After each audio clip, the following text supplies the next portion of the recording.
Meet Pete. He's 43, earns six figures, and is currently staring at his ceiling at 3 a.m. His phone just buzzed, a low balance alert. He's not broke, but he is dangerously close to zero. Pete is doing the mental math we all do: mortgage, car notes, and kids' expensive sports fees. Despite making more money than ever before, Pete feels more financially trapped than he did at 25. Here is the brutal truth nobody tells you. Your 40s do not determine how rich you become. They determine how calm your future is. Rich and calm are two completely different financial metrics. We're going to look at why the 40s are a fork in the road for everyone. Most people, like Pete, walk right past this fork without noticing until the opportunity is gone forever. The path you pick now decides if your 60s are filled with endless options or heavy obligations. If you feel like you are earning well but slipping backward, this video is your wake-up call. Let's look at the data. Half of all high-income earners still live paycheck to paycheck today. It is not an income problem. It is a phenomenon known as lifestyle creep, and it kills wealth. Pete got a promotion last year. He celebrated by leasing a luxury SUV and upgrading his house. He didn't realize that he just committed his future self to a prison of high fixed costs. This is the paradox of the 40s. You earn the most, but you also spend the most. Let's paint two different futures for Pete. Path A looks incredibly successful to his neighbors outside. He has the new cars, the club membership, and the house in the absolute best school district. But underneath, his fixed monthly costs eat up 80% of his take-home pay every single month. When the furnace breaks, Pete panics. He has to put the repair bill on a credit card. He isn't technically poor, but he has zero margin. He is operating in a permanent scarcity mindset. Now look at Path B. Pete drives a 5-year-old car and lives in a slightly smaller house. It looks less impressive on Instagram, but Pete has 30% of his income completely uncommitted. That margin is not just money, it is the freedom to say yes to life's opportunities. The difference between Path A and Path B isn't income, it is the decision to control overhead. In your 20s, you had a superpower called time. You could mess up and still recover easily. If you saved nothing until 32, you still had 3 decades of compound interest ahead of you. But in your 40s, the math changes. You don't have infinite reset buttons available to you anymore. Every dollar you waste now destroys exponential value that you cannot get back through working harder later. The S&P 500 averages 10% returns, but that only helps if you actually have capital invested. The average 40-year-old has only $150,000 saved. That is far behind the target. What kills the budget? It isn't coffee. It's the big 3 decisions you make in your 40s. First, the car trap. The average new car payment is now $750 a month.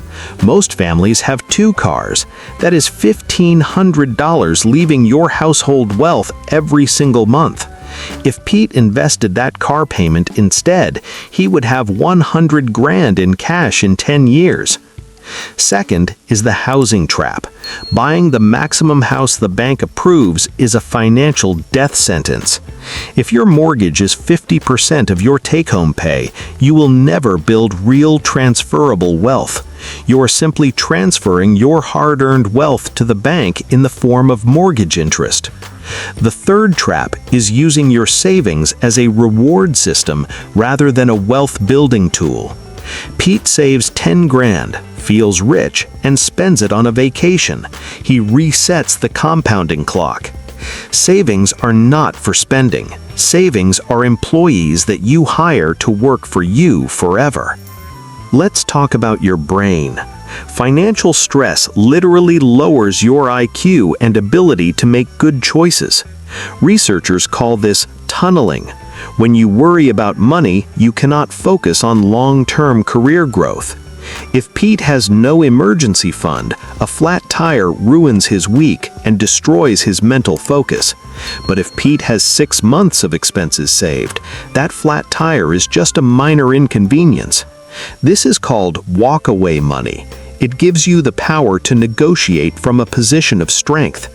When you have cash in the bank, you don't have to tolerate a toxic boss or job.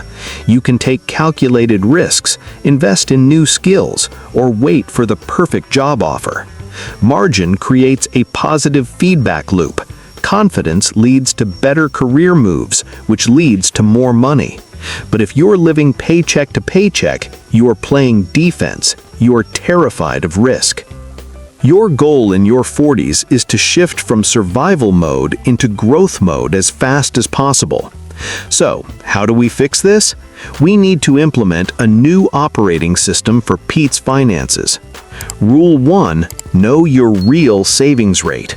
Most people think they save 15%, but save 5%.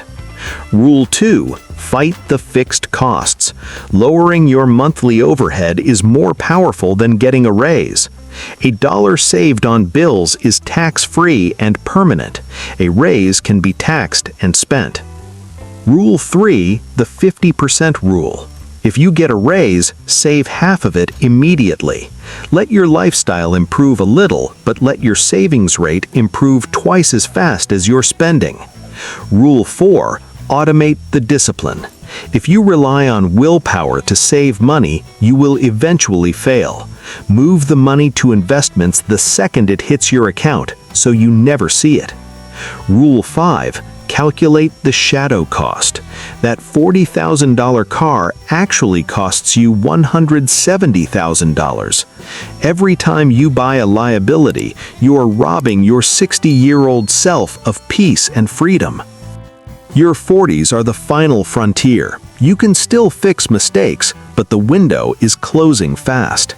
The decisions you make in this decade will ripple forward for the next 30 years of life. You don't need to be perfect. You just need to stop bleeding cash into things that depreciate. Imagine waking up at 60. No mortgage, no car payments, just a pile of cash and options. That peace is worth more than the luxury SUV you want to impress people you don't like. Stress comes from exposure. It comes from having no buffer between you and the inevitable bad luck. Build that buffer, protect your margin, and watch how much quieter and happier your life becomes. If you could go back and tell your younger self one thing about money, what would it be? Leave a comment below. I read them all, and we can learn from each other's past mistakes. Your 40s aren't the end. They are the chapter where you decide how the story actually ends. If this changed the way you think about money, work, or security, that's the point. Most financial stress isn't about effort, it's about structure. Once you see the system clearly, you can start making decisions that actually protect your time, energy, and future. If you found this useful, take a moment to like the video, subscribe if you want more videos like this, and turn on notifications so you don't miss the next one. Thanks for watching.